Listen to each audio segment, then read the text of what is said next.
युवा जो श्रोता है, एक की उम्र है 80 साल, मनीष मिश्र की मां, और उनके पड़ोस में बैठी, तो इन दोनों को मेरा वंदन।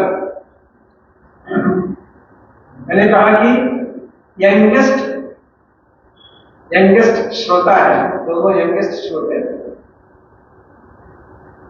जो इतना दूर मंजिलें चढ़कर यहां आई। आप में से वैसे तो मैं भाषण नहीं करना चाह रहा हूं, क्योंकि भाषणों के बारे में ऐसा कहा जाता है कि the speeches are kilometre long but not in centimetre. और आज के बच्चों को, आज के लोगों को भाषण पसंद नहीं है, व्याख्यान पसंद नहीं, लेक्चर पसंद नहीं, बौद्धिक पसंद नहीं होता। इनके लिए हमें एक नई शैली अपनानी है। वो शैली है संवाद शैली। वास्तव में मैं उसका उपयोग अधिक करता हूं, लेकिन अभी ये जो आपने स्ट्रक्चर बनाया उसके सीमा में आपके सामने कुछ बोलना पड़ेगा। लेकिन फिर भी मैं जानना चाहता हूं, आप में से जो अभिभावक है, वाली है, गार्डियंस है, पेरेंट्स है, पेरेंट्स, गार्डियंस, ठीक, वाली, और शिक्षक है मुझे कितने लोग?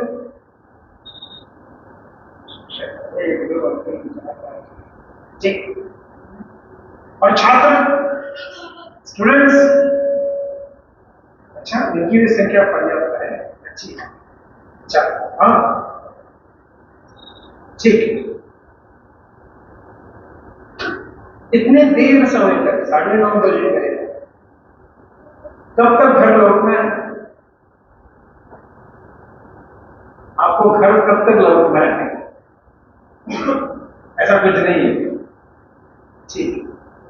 मैं आज थोड़ा सा अपने बदल रहे ना, पैटर्न बदल रहे। पहले क्या होता था, हम घर में भोजन करते थे और थिएटर में जाकर सिनेमा देखते थे। ये पुराना पैटर्न। नया पैटर्न क्या है? घर में सिनेमा देखते हैं और बाहर जाकर खाते हैं। ये नया पैटर्न है। तो बहुत लोग बाहर रहना पसंद है। ठीक है, हम शिक्षा के बारे में थोड़ा सा सोचें। सबसे पहली महत्वपूर्ण बात है कि शिक्षा को समझें, और ये केवल जिनके बच्चे विद्यालय में पढ़ते हैं उनके लिए नहीं है, जो पढ़ाते हैं उनके लिए भी नहीं, सबके लिए। ये केवल छात्रों के लिए है, ये केवल टीचर्स के लिए है, ये केवल पेरेंट्स के लिए है, ऐसा नहीं है। शिक्षा को सबको समझना पड़ेगा। अनफॉर्चुनेटली क्या होता है, when we learn we do not earn।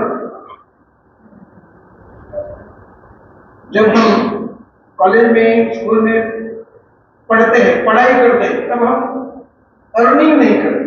And when we earn we do not learn. जब हम कमाना प्रारंभ करते हैं तो हम सोचते हैं कि अब हो गया, हमारा लर्निंग अभी खत्म, इसके आगे लर्निंग नहीं है। एक्चुअली लर्निंग ए लाइफ लॉन्ग प्रोसेस, निरंतर चलने वाली प्रक्रिया।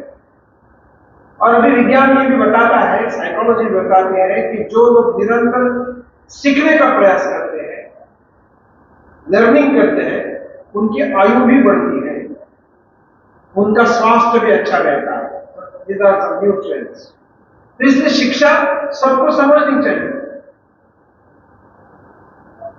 लेकिन बहुत बार ऐसा होता है कि जब तक मेरा बच्चा विद्यालय में पढ़ता, मैं विद्यालय में पढ़ता हूं, तब तक मेरा विद्यालय से संबंध रहता है। जब मेरे बच्चे विद्यालय में पढ़ते हैं तब तक मेरा विद्यालय से, शिक्षा से संबंध रहता है। जैसे ही मेरी शिक्षा खत्म हुई, मेरे बच्चे की शिक्षा खत्म हुई, समाप्त हुई, तो हमारा शिक्षा से नाता, विद्यालय से नाता टूटता है। जैसे गांव में विद्यालय हो, गांव में मंदिर होता है, और पूरे गांव का संबंध, संपर्क, रिश्ता, नाता मंदिर से होता है। उसी प्रकार से गांव का जो विद्यालय होता है, उससे भी गांव के हर व्यक्ति का संबंध, संपर्क, रिश्ता, नाता होना चाहिए। ऐसा नहीं कि मेरा अभी मैं कमाने लगा, मेरा शिक्षा से कोई लेना देना, ऐसा नहीं। और इस शिक्षा को समझना, शिक्षा है क्या, तो उसके बारे में बहुत गलत फहमियां हैं। There are many misunderstandings about education. वो गलत फहमियां क्या है और वास्तव में शिक्षा क्या है, ये थोड़ा समझने की कोशिश करें, ताकि हम भी बाकी लोगों को समझा सकें।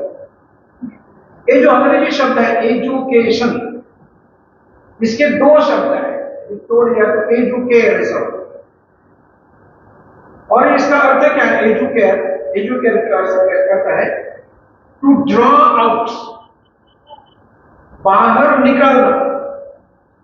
बच्चे के, व्यक्ति के अंदर जो है उसको अंदर से बाहर निकालना, इसको शिक्षा मानते हैं।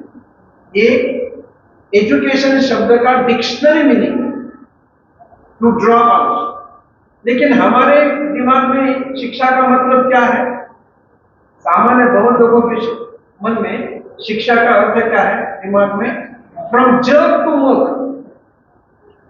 यानी पानी का बड़ा जग होता है और उसमें से हम छोटे गिलास में पानी डालते हैं।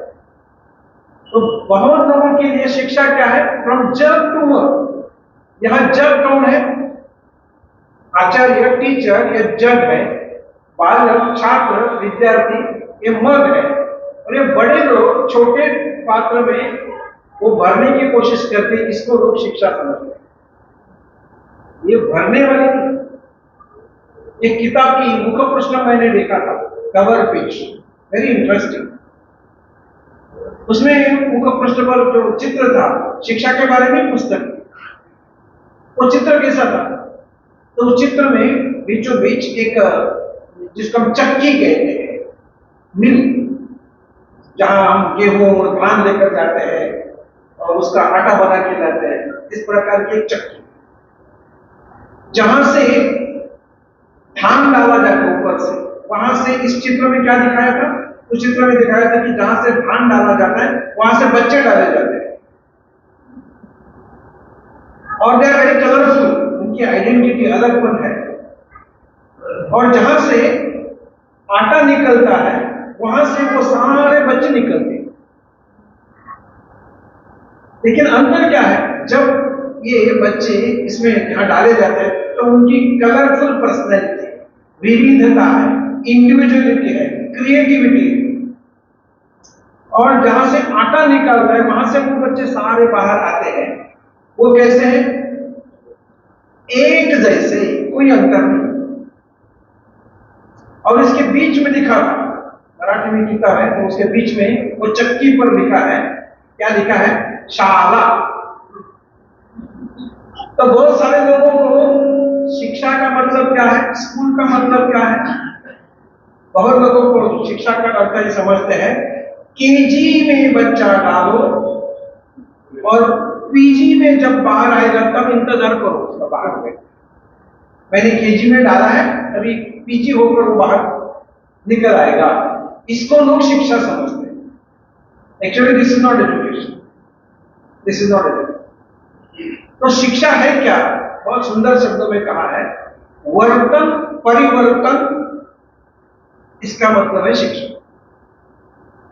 वर्तन परिवर्तन, अपने बिहेवियर में डिजायर्ड चेंजेस लाना, अपेक्षित वांछित परिवर्तन लाना, इसको शिक्षा समझते हैं, इसको शिक्षा। विनोबा भावे, गुलाबराव महाराज वगैरह संतों ने जो शिक्षा का वर्णन किया है वो उन्होंने कहते शिक्षा क्या है? सुसंस्कारों का दान, यानी शिक्षा। बहुत सिंपल। शिक्षा शिक्षा शिक्षा क्या है? सुसंस्कारों का दान मतलब शिक्षा, यानी शिक्षा मतलब सुसंस्कार। तो ये हमारी धारणा है। शिक्षा को समझने के लिए हमारे यहाँ बहुत सारे सिद्धांत, बहुत सारे, जिसको हम न्याय कहते हैं, उसमें एक न्याय है, उसको कहते हैं वटबीज न्याय। वटबीज न्याय क्या है? ये उदाहरण से शिक्षा एकदम समझ में आती है। वटबीज न्याय क्या है? वट यानी बनियन ट्री, वट वृक्ष, उसका बीज कैसा होता है? ऐसा हो, बहुत लोगों ने देखा भी नहीं होगा, वट वृक्ष का बीज देखा भी नहीं होगा, बहुत छोटा होगा, बहुत छोटा होगा। लेकिन ये एक जो छोटा जो वट वृक्ष का जो बीज, वट का जो बीज है, उसमें वट वृक्ष सोया हुआ है, सुप्त अवस्था में है। The tree is in dormant stage, उस बीज में है। जब वो बीज जमीन में जाएगा, अच्छी मिट्टी मिलेगी, हवा पानी प्रकाश उसको सब मिलेगा, तब उसी बीज से वो अंकुरित होता है और धीरे धीरे धीरे धीरे बाहर आता है और कुछ सालों के बाद एक विशाल वट वृक्ष का रूप धारण करता है। क्या हमने उस बीज में वृक्ष डाला है क्या? हम उस इसमें बीज में वृक्ष डालते हैं क्या? नहीं। तो वृक्ष होने की सारी संभावना और पॉसिबिलिटी उस बीज में है, हमने डालते उसमें बीज कल का। अब हम बहुत स्थानों पर देखते हैं वट वृक्ष कितने विशाल होते हैं। प्रयाग का वट वृक्ष, अपने यहां भी वट वृक्ष हो गए, कितने विशाल वट वृक्ष हो, लेकिन उसका बीज कितना छोटा था। आज वट वृक्ष विशाल है, लेकिन उसका बीज छोटा सा था। उस छोटे से बीज में वट वृक्ष था, लेकिन जब उसको, उस बीज को कंडीसिव एनवायरनमेंट मिल गया, अच्छी मिट्टी मिली, हवा पानी प्रकाश, ये सब जब उसको मिल गया, तब उसी बीज से वट वृक्ष बाहर आ गया। और यही शिक्षा के बारे में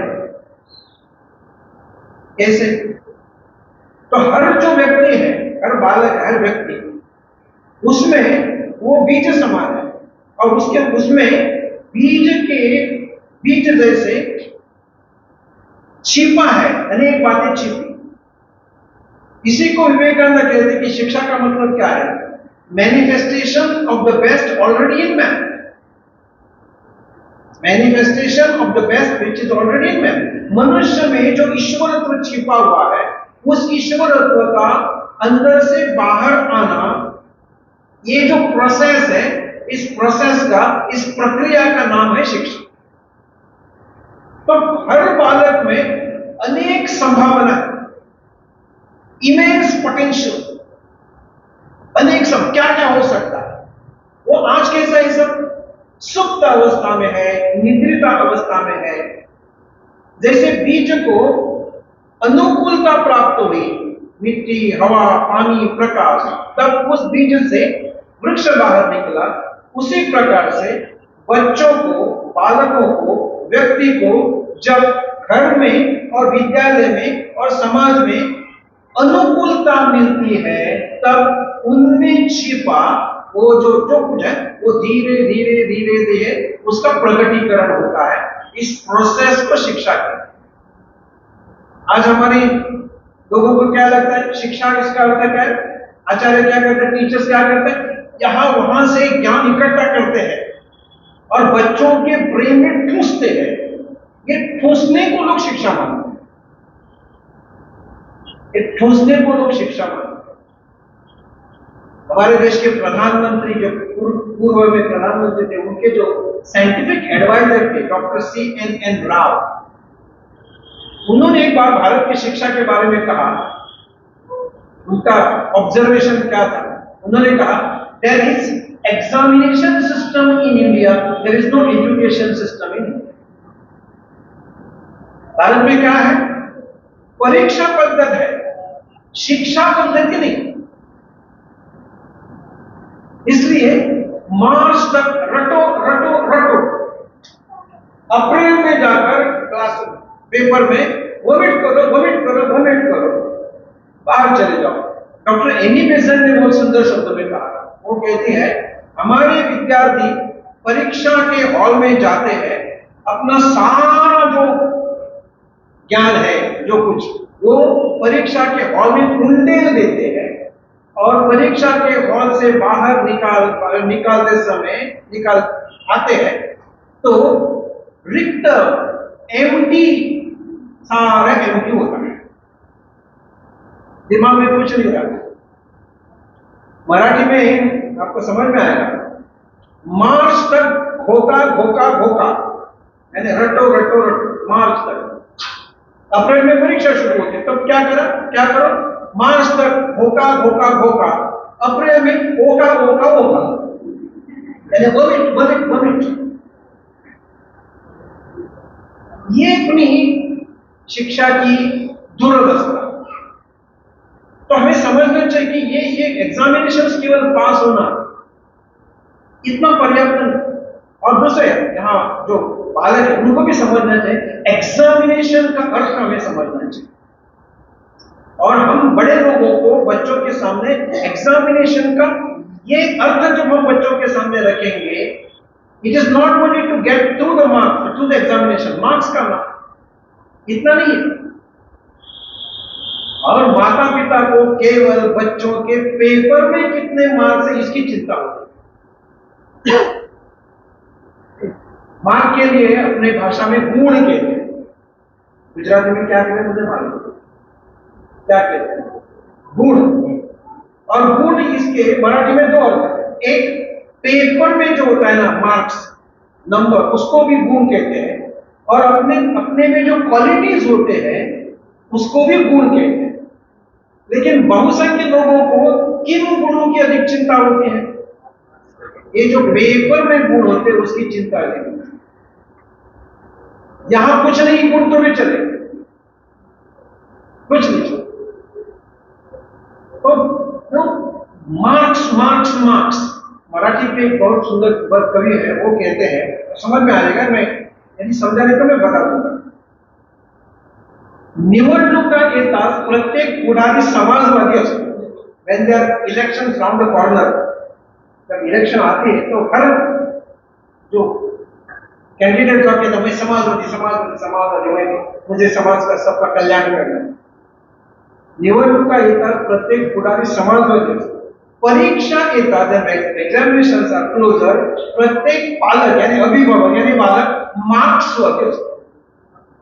ये कारण मार्क्स नहीं है, ये कौन सा मार्क्स है? जो इस पेपर की मार्क्स की अधिक चिंता करता।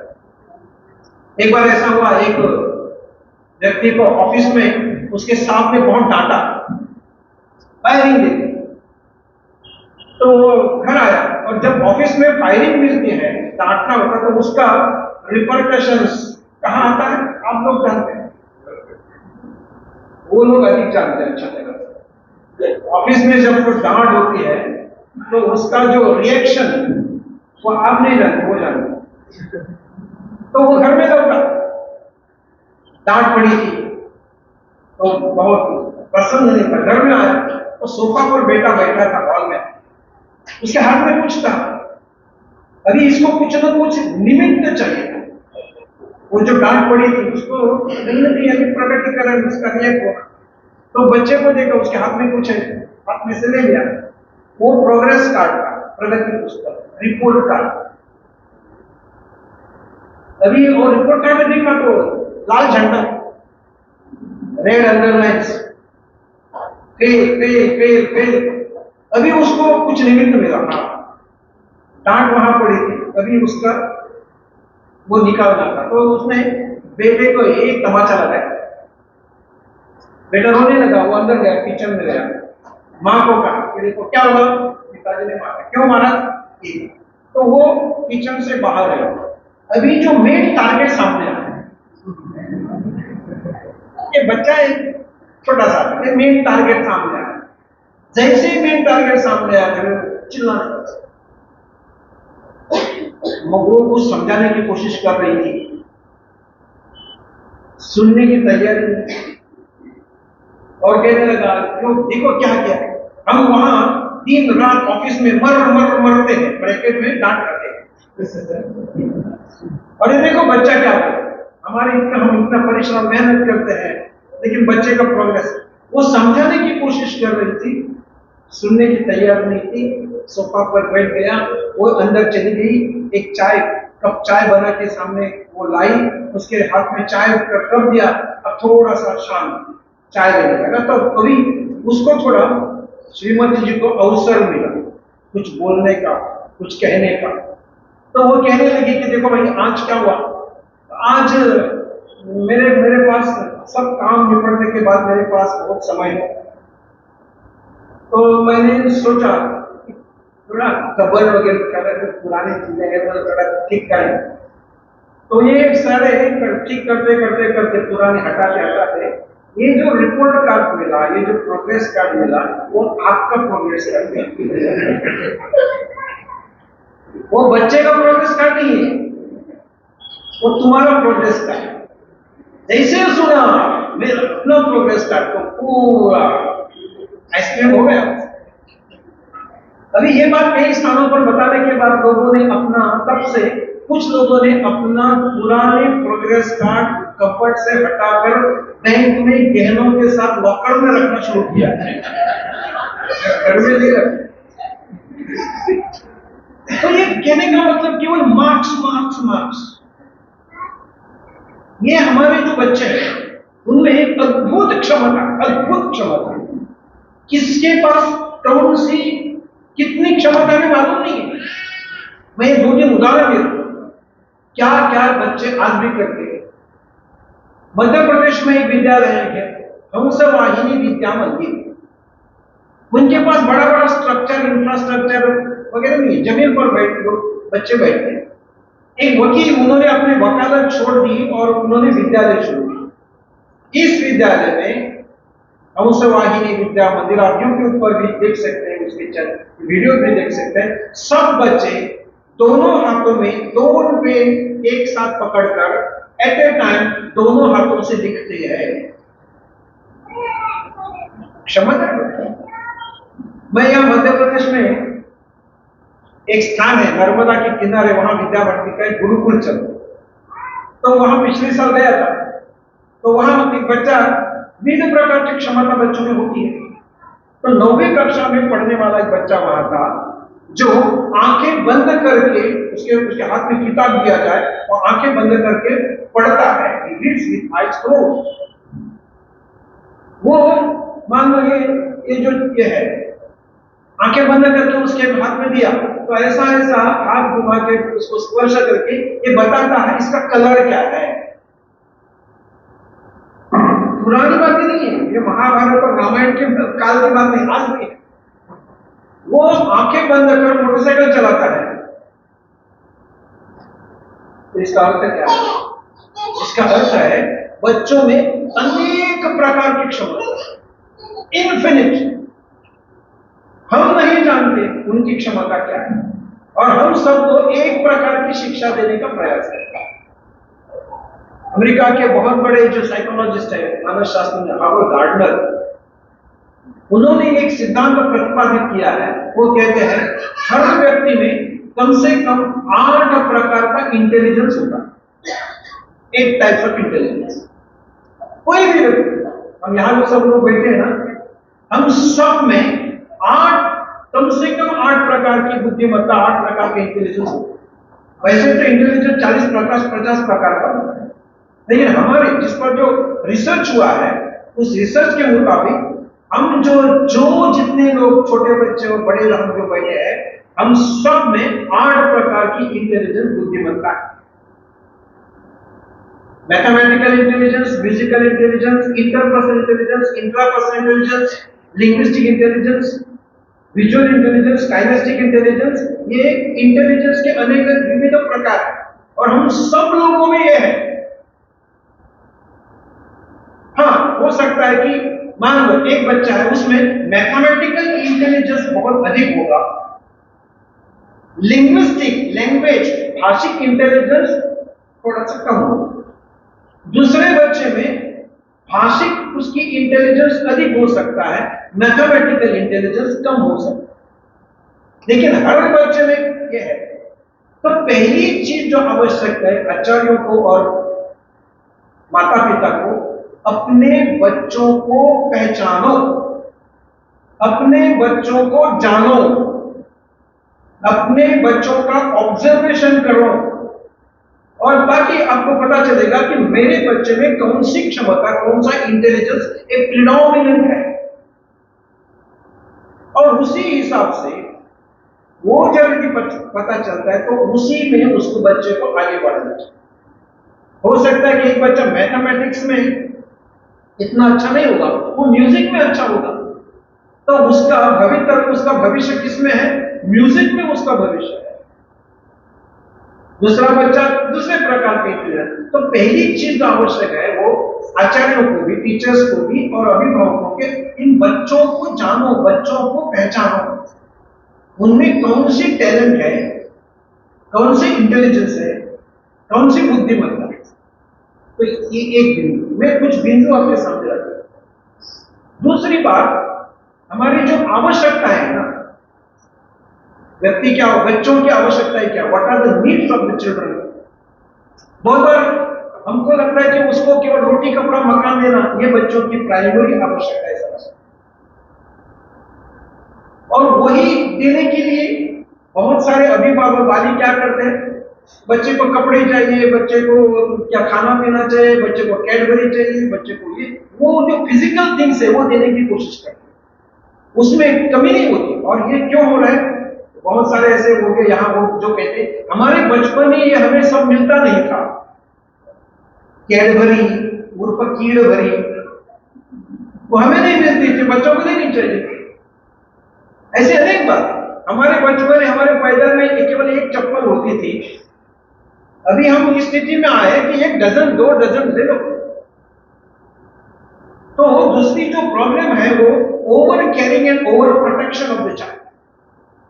ओवर कैरिंग और ओवर प्रोटेक्शन, अति संरक्षण बच्चों।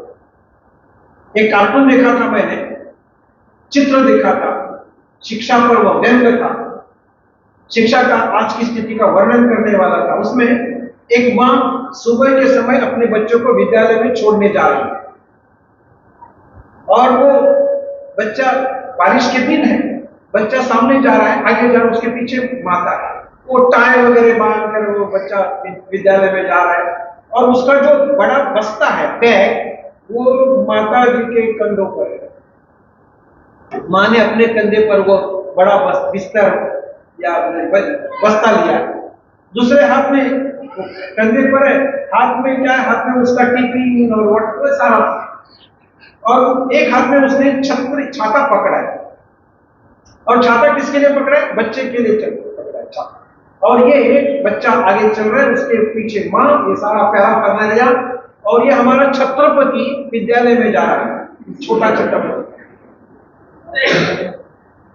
So what is this over carrying and over protection of the child? दूसरा तो चित्र अभी मजे, कितनी चिंता, कितनी over carrying and over protection. बारिश के दिन बच्चा विद्यालय में जा रहा है और माता पिता दोनों उसको छोड़ने विद्यालय में जा रहे हैं, इतनी चिंता, yes, so much concern for the child। दोनों माता पिता ने एक एक छाता पकड़ा है, और छाता किसके ऊपर? बच्चों को प्रोटेक्शन देने के लिए। बच्चा बीच में है, माता जी ने छाता पकड़ा, वहां उस तरफ पिताजी ने, और हो क्या रहा है, दोनों के छाते का पानी एग्जैक्टली बच्चे पर अभिषेक हो रहा है, उसको जलाभिषेक। So this is over carrying and over protection. हम हमारे बच्चों की वास्तव में आज की आवश्यकताएं क्या है? What are the needs of our children? Many parents do not know the exact needs of the children. और दिखने वाली जो आवश्यकता है वो फुलफिल करने का प्रयास करते हैं। जैसे हमने ज्योग्राफी में हम सब पढ़ते थे, एक कंसेप्ट पढ़ी थी, आइसबर्ग, हिमनद, है ना? हिमनद क्या होता है? बर्फ के बड़े बड़े पहाड़ जैसे होते हैं। और उसकी विशेषता क्या होती है? उसकी विशेषता यह होती है कि उसका 1/8 portion is above the water, पानी के ऊपर। दिखने वाला पोर्शन कितना होता है? 1/8, और नीचे पानी के अंदर कितना होता है? 7/8, वो दिखता नहीं। उसी प्रकार से बच्चों की जो लोगों, अभिभावकों को, वाली को दिखने वाली जरूरतें कौन सी है? रोटी कपड़ा मकान, ये दिखता है। उसको कपड़ा चाहिए, उसको खाने को चाहिए, उसको बैग चाहिए, उसको शूज चाहिए, उसको मोबाइल चाहिए, वगैरह वगैरह वगैरह, ये दिखता है। तो अभिभावक अपना धन, पैसा, समय, शक्ति बच्चे की कौन सी आवश्यकताओं की पूर्ति करने के लिए खर्च करते हैं? Physical needs. लेकिन ये फिजिकल नीड्स शारीरिक आवश्यकताओं से भी अधिक महत्वपूर्ण है। उसके नीचे आता है इंटेलेक्चुअल नीड, बौद्धिक क्षमता। बच्चों की बुद्धि, और आज के बच्चे बहुत तेज तर्रार है। ग्लेन नाम के साइकोलॉजिस्ट कहते हैं कि पुरानी जो हमारी जो पीढ़ी है, उनका जो आईक्यू, उससे बच्चों का आईक्यू बाय 10 to 15 पॉइंट्स अधिक है। So our children are more intelligent than what we are. हमसे वो अधिक इंटेलिजेंट है। तो इनकी बौद्धिक जो उनकी जरूरत है, आवश्यकता है, वो पूर्ति करने के लिए कुछ नहीं करते।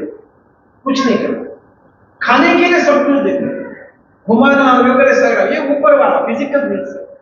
लेकिन ये फिजिकल जो शारीरिक जो आवश्यकता है, उससे भी ज्यादा बच्चे की इंटेलेक्चुअल नीड, उसके लिए सामान्यतः अभिभावक समय नहीं खर्च करते, पैसा नहीं खर्च करते और शक्ति भी नहीं खर्च करते, उसकी उपेक्षा होती है। तो दूसरे शब्दों में कहा जाए तो द चिल्ड्रन आर स्टार्विंग।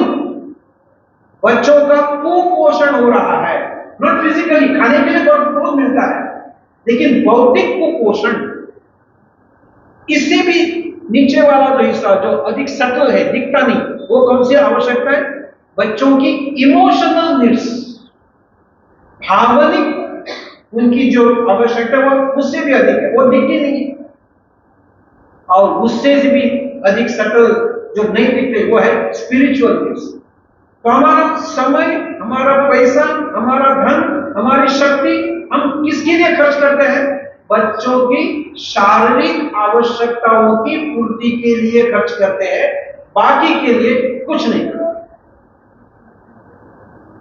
तो आज इसकी सबसे ज्यादा इसके लिए करना चाहिए वास्तव में intellectual needs, emotional needs are more important. एक जमाना पहले ऐसा था जब आईक्यू को महत्व दिया जाता था, इंटेलिजेंट क्वोटिएंट, आईक्यू।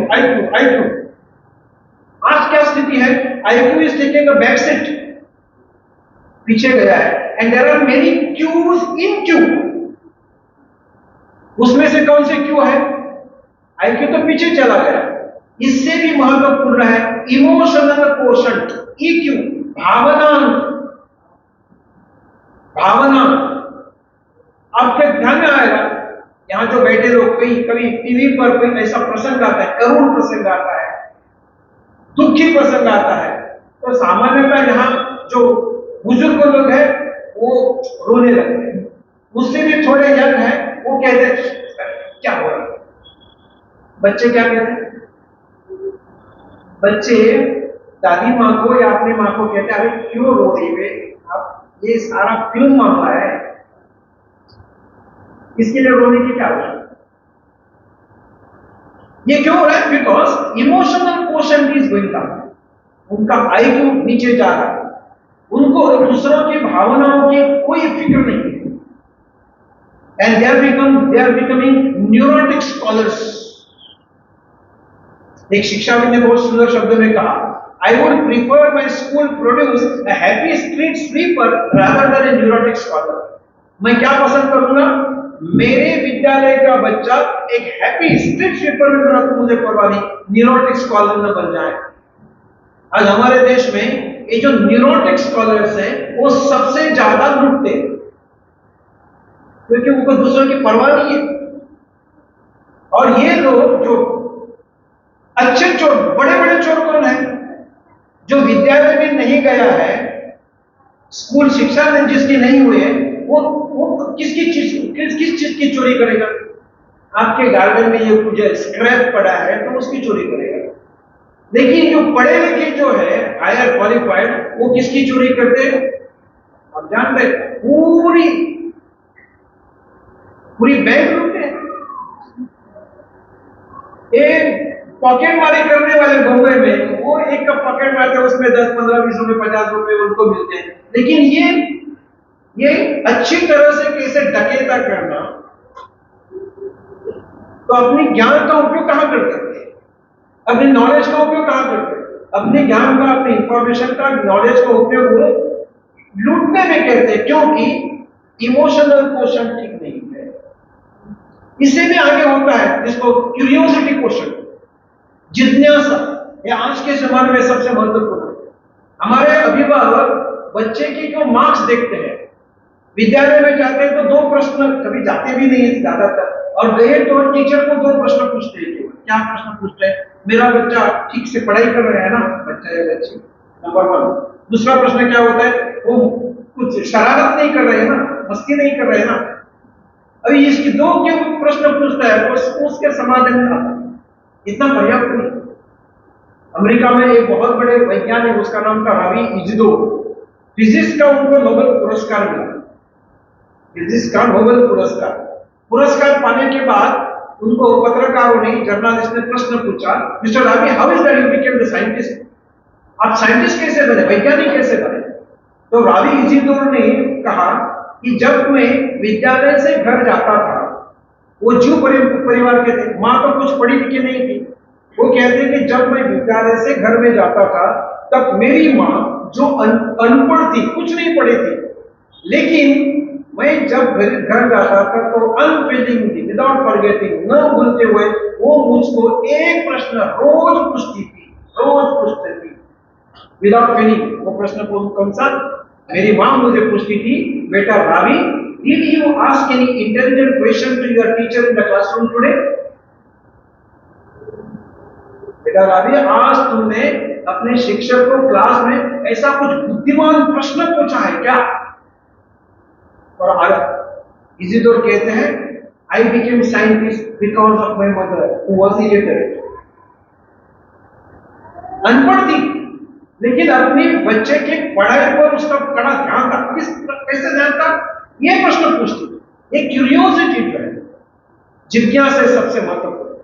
आज हमारे कक्षाओं में, पूरे हिंदुस्तान में किसी भी स्कूल में जाओ, किसी भी कक्षा में जाओ, भाषा अलग होगी, स्कूल विद्यालय अलग होगा, आचार्य, सब टीचर्स 2 प्रश्न पूछते हैं और सब भारत के विद्यार्थी उसके 2 उत्तर देते हैं। चेक करो, पढ़ाते हम टीचर्स बच्चों को पहला प्रश्न पूछते हैं, गुजराती में, मराठी में, हिंदी में, तमिल में, भाषा अलग, इंग्लिश में। तो हमारा पहला प्रश्न होता है टीचर्स का, हैव यू अंडरस्टूड? क्या उत्तर आता है? आप बताओ। Yes sir. वास्तव में सबको समझ में आया है क्या? हाँ बोलो। नहीं, कुछ नहीं। तो जैसे ही हम टीचर से प्रश्न उत्तर सुनते हैं, हैव यू अंडरस्टूड, बच्चे कहते हैं यस सर, यस मैम, तो हमें लगता है कि दुनिया के श्रेष्ठ शिक्षक है हम, जो कुछ हमने पढ़ाया सबको पता चला। तो हम दूसरा प्रश्न फेंकते हैं, दूसरा प्रश्न विद कॉन्फिडेंस। और दूसरा प्रश्न क्या होता है? Any difficulty? क्या होता है उत्तर? Any difficulty? क्या होता है उत्तर? नो। बच्चों से जब मैं बातचीत करता हूं और पूछता हूं पहले प्रश्न का वास्तव में उत्तर क्या है, हैव यू अंडरस्टूड, बच्चे कहते कुछ नहीं समझ। दूसरे प्रश्न का वास्तव में उत्तर क्या है? Any difficulty? Everything is difficult. और कुछ शिक्षक तो दूसरा प्रश्न कैसा पूछेंगे? Any difficulty? हाथ में गन पकड़कर, पिस्तौल पकड़कर, आंखें ऐसी बड़ी बड़ी लाल करके जब पूछेंगे एनी डिफिकल्टी, कौन सा बच्चा कहेगा कि डिफिकल्टी है? So that environment is not. और ये क्यूरियोसिटी है, ये क्यूरियोसिटी हम हमें बच्चों में पहले से खत्म कर देते। और ये बच्चे, उनके मन में ये क्यों होता है? ये होता है because there are 2 fears in the mind of children। बच्चों के मन में 2 प्रकार के भय होते हैं। पहला भय क्या होता है? Fear of failure. यदि मैंने कुछ कहा गलत हो सकता है, तो पहला डर, पहला। दूसरा फियर कौन सा? Fear of being laughed eight. यानी मैंने यदि कुछ कहा गलत हुआ तो सारा क्लास क्या करेगा? हंसी मजाक करेगा। चाइनीज भाषा में कहावत है, if you ask a question you become fool for 5 minutes। आपने यदि प्रश्न पूछा तो आपको बाकी लोग मूर्ख कहेंगे। कितना समय? 5 minute. But if you don't ask the question you remain fool forever. यदि आपने प्रश्न पूछा नहीं तो क्या हो जाएगा? जीवन भर मूर्ख बने रहो। तो what is better, what is good? किसी ने मुझे मूर्ख कहा, 5 मिनट हंस गए, फिर चलेगा। तो ये जो सारी बातें हैं, ये सारी जो बातें हैं, वो बच्चों में धीरे धीरे धीरे कैसे निर्माण होती है? तो इसमें अभिभावक और टीचर्स की बहुत महत्वपूर्ण भूमिका है। मैंने एग्जामिनेशन का जो कहा ना, एग्जामिनेशन का बच्चों को आज की स्थिति में एक अर्थ हमें बताना चाहिए। एग्जामिनेशन जो स्पेलिंग है, उसका स्पेलिंग है EXAMINATION। ये बड़ा शब्द है। ये शब्द आप तोड़ दो, उसके 3 शब्द बनते हैं। तो उसमें से पहला शब्द कौन सा होता है? एग्जाम। उसके बाद एक अक्षर वाला शब्द आता है, कौन सा है? आई। और उसके बाद एक शब्द आता है, वो कौन सा है? नेशन। सो बीच में कौन है? मैं क्या कर रहा हूं? I am answering exam. For what? मेरा पेट भरने के लिए नहीं, फॉर माई नेशन। इस प्रकार का जब एग्जामिनेशन का अर्थ हम बच्चों के सामने रखेंगे तो उनके सामने एक लार्जर पिक्चर होगा कि मुझे एग्जामिनेशन केवल मेरा पेट भरने के लिए, नौकरी पाने के लिए नहीं करनी है। मुझे एग्जामिनेशन क्यों देनी है? ताकि मेरा और मैं नेशन, मेरा देश बड़ा हो। नरेंद्र मोदी जी ने एक किताब लिखी है बच्चों के लिए, एग्जाम वॉरियर। कितने लोगों ने देखी है, पढ़ी है? हाँ, 2 लोग हैं। बाकी लोग कल जाकर पहले वो खरीद लो। एग्जाम वॉरियर यानी एग्जामिनेशन का काम कर रहे हैं। हमारे बच्चे क्या है? योद्धा है। योद्धा है। और गुजराती में लिखा है, उसका हिंदी में, अंग्रेजी में उसका ट्रांसलेशन हुआ है। पूरे देश में उसका वितरण चल रहा है, बच्चे पढ़ते हैं। Exam warrior. बच्चों को उन्होंने क्या संबोधित किया? अरे आप तो योद्धा है। अभी ये जो भाव जगेगा, उसका कॉन्फिडेंस बढ़ेगा, आत्मविश्वास बढ़ेगा, वो एग्जाम से दूर नहीं भागेगा। ठीक है, एग्जाम है ना, I will face it, I will answer it. ये भाव बच्चों में बढ़ना चाहिए। और ये सब बढ़ने के लिए अभिभावक और इनकी अत्यंत महत्वपूर्ण भूमिका होती है, वो निभानी चाहिए। शिक्षा का इसका विस्तृत बहुत बड़ा अर्थ वो समझने की कोशिश। और इसलिए विद्यालय, मान लो कोई भी विद्यालय, उस विद्यालय के लिए हम क्या कर सकते हैं? भले मेरे बच्चे अभी विद्यालय में नहीं जाते, मेरे बच्चों की पढ़ाई खत्म हुई है, फिर भी what can I do for the school? What can I do for the school? क्योंकि शिक्षक और शिक्षा सबसे महत्वपूर्ण है। किसी ने कहा बहुत सुंदर शब्दों में, if a doctor commits a mistake, doctor की यदि गलती हो गई तो क्या हो जाएगा? 1% चला जाएगा। If advocate commits a mistake, उसके खिलाफ ऊपर के कोर्ट में जा सकता है। लेकिन यदि शिक्षक ने कुछ गलती की तो वो मल्टीप्लाई होती रहती है। यदि मैंने आज कक्षा में मेरे बच्चों को कुछ गलत दिखाया, सिखाया, पढ़ाया, बताया, तो वो 40 बच्चे वही बात और कहीं जहां जाएंगे वहां बताएंगे। सुधा मूर्ति तो दूसरे और सुंदर शब्दों में कहती है। वो कहती है YouTube पर गए शिक्षक के लिए, वो कहती कि डॉक्टर की यदि गलती हो गई तो मनुष्य 6 फीट नीचे जाएगा, वकील की यदि गलती हो गई तो 6 फीट ऊपर जाएगा, यानी ही विल बी हैंग। शिक्षक की गलती हुई तो सब खत्म, सब खत्म। तो ये शिक्षक का अत्यंत महत्वपूर्ण रोल है। You have to play, and every parent is a teacher. Parents are the first teachers and teachers are the second parents. अभिभावक, पेरेंट्स, वो बच्चे के पहले शिक्षक है और शिक्षक बच्चे के दूसरे अभिभावक। ये रोल निभाना चाहिए, ये देखना चाहिए। और इसके साथ साथ बहुत सारी बातें, छोटी छोटी बातें हमें घर में करनी चाहिए। 1-2-3 बातें बताओ। नंबर 1, ये जो मोबाइल आप बंद नहीं कर सकते बच्चों। कुछ लोग कहते हैं नहीं बंद करना चाहिए, वो नहीं बंद करते। तो उसके लिए क्या करना कर सकते हैं? Diffuse, dilute and divert. ठीक है, एक कार्टून देखा था, उसमें खेत में वो पक्षी पंछी और उसकी चिड़िया और उसके छोटा जो है ना बालक, वो खेत में जाते खाने के लिए, और खेत में वहां एक स्केयर क्रो, क्या कहते हैं उसको गुजराती में, वो भगाने के लिए खड़ा किया जाता है। हाँ, वो है। तो ये जो मदर बर्ड है वो अपने छोटे बच्चे को कहती है उसके नजदीक मत जाओ, दूर दूर से कुछ जो खाना है वो दूर दूर से खाना, वो जो स्केयर क्रो उसके नजदीक मत जाओ। तो वो छोटा पक्षी स्मार्ट है, 21वीं शताब्दी का है, वो प्रश्न पूछेगा नहीं क्यों, तो प्रश्न पूछता है क्यों, तो मदर बर्ड कहती है वो देखो वहां आदमी खड़ा है, वो तुम्हें मारेगा।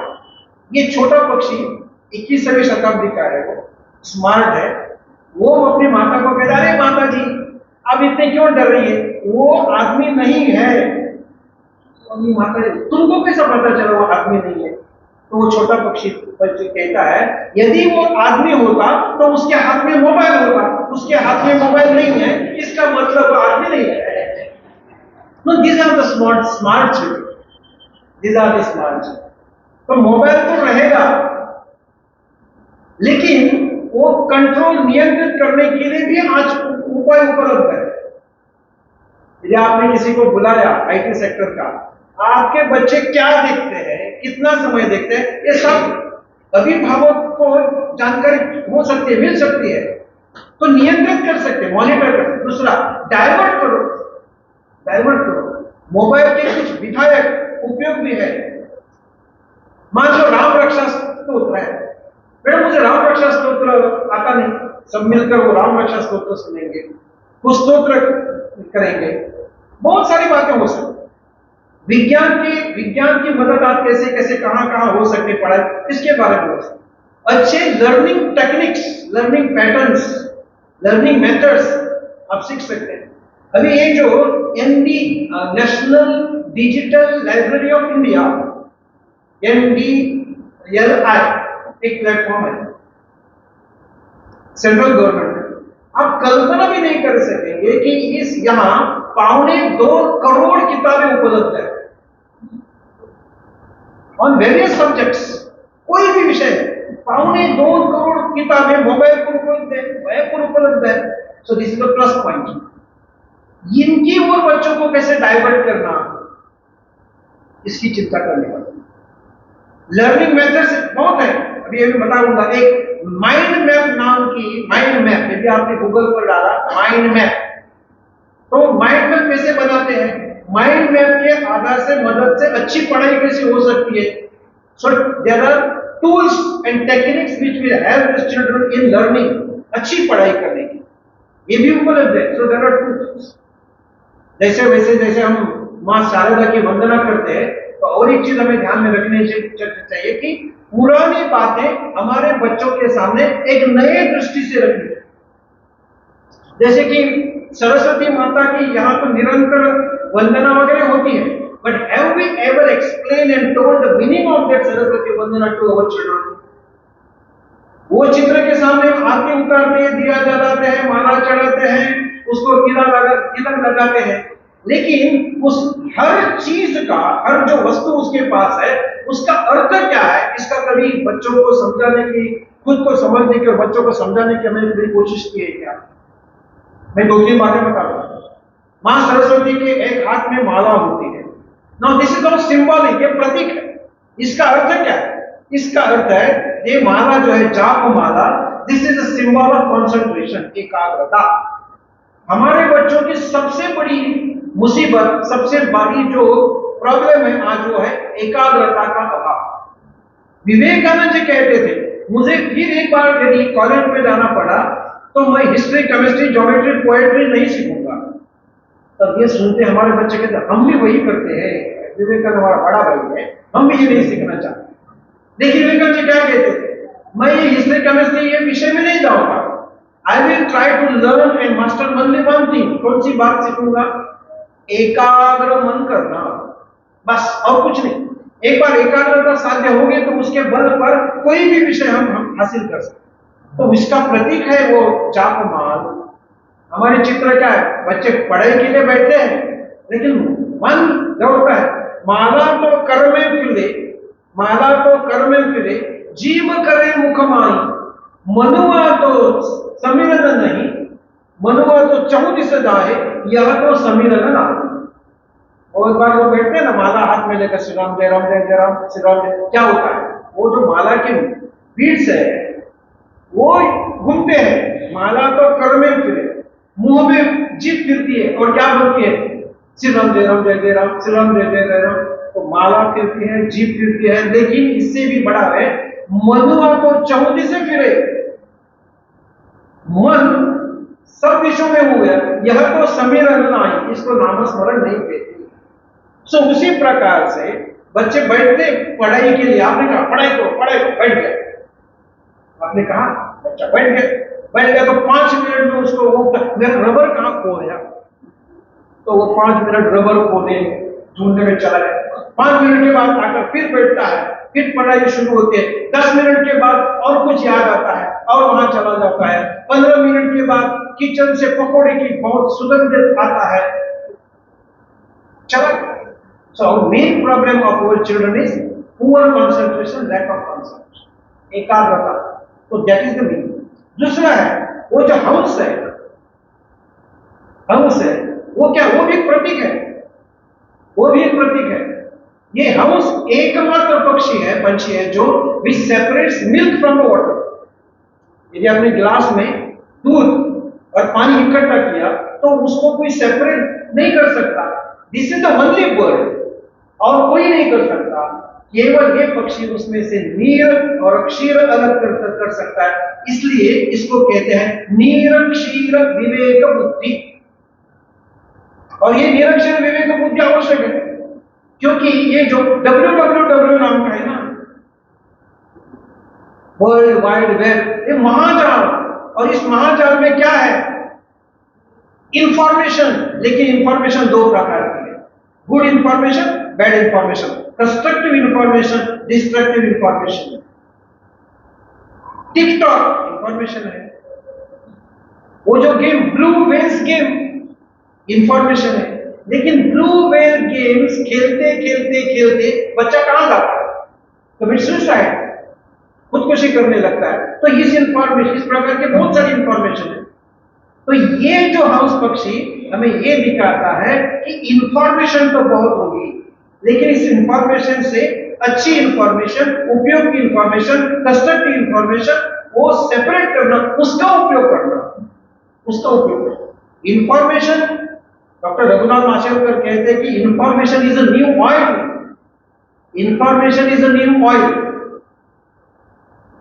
Data is a new oil, information is a new currency and artificial intelligence is a new electricity। तो इंफॉर्मेशन दोनों प्रकार, अच्छी और बुरी, उसको सेपरेट करने का एक बहुत बड़ा मैसेज वो सरस्वती के पास जो हाउस है वो देता है। ये अर्थ बच्चों को बताना चाहिए। उसके पास वीणा है, स्टैंड्स फॉर म्यूजिक, और म्यूजिक से, संगीत से मन एकाग्र होता है, शांत होता है। ऐसे उसके बहुत सारे होते हैं। उसके पास जो पानी होता है, निरंतर बहता हुआ पानी, स्टैग्नेट नहीं। पानी जब एक जगह पर रुक गया तो वो गंदा होता है, उसको बदबू आती है। तो पानी कैसा होना चाहिए, प्रवाही होना चाहिए। तो ज्ञान भी, ये अपना जीवन भी प्रवाही होना चाहिए, स्टैग्नेशन नहीं आना चाहिए। ये जो अर्थ, subtle meaning of Saraswati and its Vandana, ये बच्चों को समझाना चाहिए। इसलिए हमारी पुरानी बातें एक नए परिप्रेक्ष्य में बच्चों को बताने की आवश्यकता।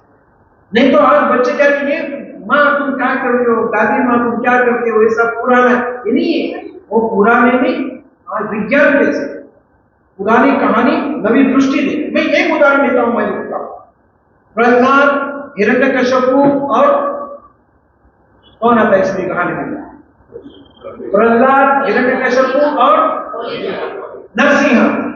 एक कहानी सब जानते हैं ना, प्रहलाद, नरसिंह और हिरण्यकश्यप। वो हिरण्यकश्यप ने क्या वरदान प्राप्त किया था, उसने वरदान प्राप्त किया था कि मुझे किसी तरह से मृत्यु नहीं आए, घर में अंदर नहीं, बाहर नहीं, ऊपर नहीं, नीचे नहीं, दिन को नहीं, रात को नहीं, मनुष्य से नहीं, जंगल प्राणी से नहीं, अस्त्र से नहीं, शस्त्र से नहीं। देखो कितना बुद्धि, और उसको वर्णन भी रखा। दूसरे शब्दों में कहा जाए तो हम ये ना, एक घड़ी कैसे है, वाटर प्रूफ।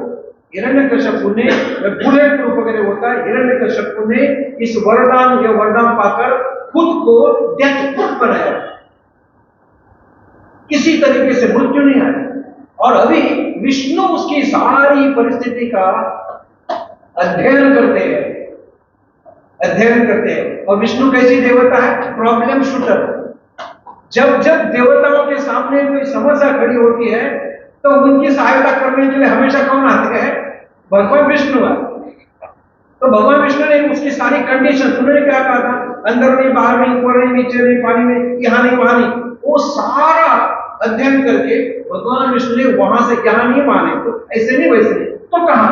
और ऐसे पद्धति से उन्होंने, भगवान ने क्या कहा, क्या किया, उसको देहली पर बैठा, देहली पर बैठे, घर में नहीं और बाहर नहीं। उन्हें तो कहा था ना, घर में नहीं, बाहर नहीं, ठीक है। तूने कहा था ना, जमीन पर नहीं, ऊपर नहीं, तो ठीक है, मैं अपनी जगह पर उसको रखा।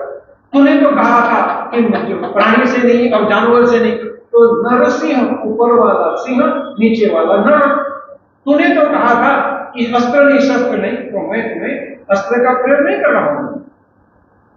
और ये सारे कंडीशन ध्यान में रखकर भगवान विष्णु ने उसका how to solve the problem, इसका उत्तम नमूना।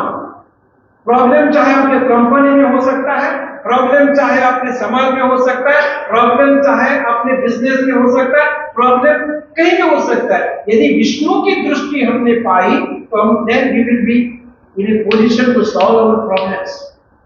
तो अभी ये कहानी ऐसे नए परिप्रेक्ष्य में यदि हम हमारे बच्चों को बताते हैं तो बच्चों का अवर डेटीज, हमारा राम, हमारे कृष्ण कैसे। और गिरीश चकोटिया नाम का एक लेखक है, उनकी किताबें कैसे, राम मैनेजमेंट गुरु, श्री कृष्ण मैनेजमेंट गुरु, हनुमान मैनेजमेंट गुरु।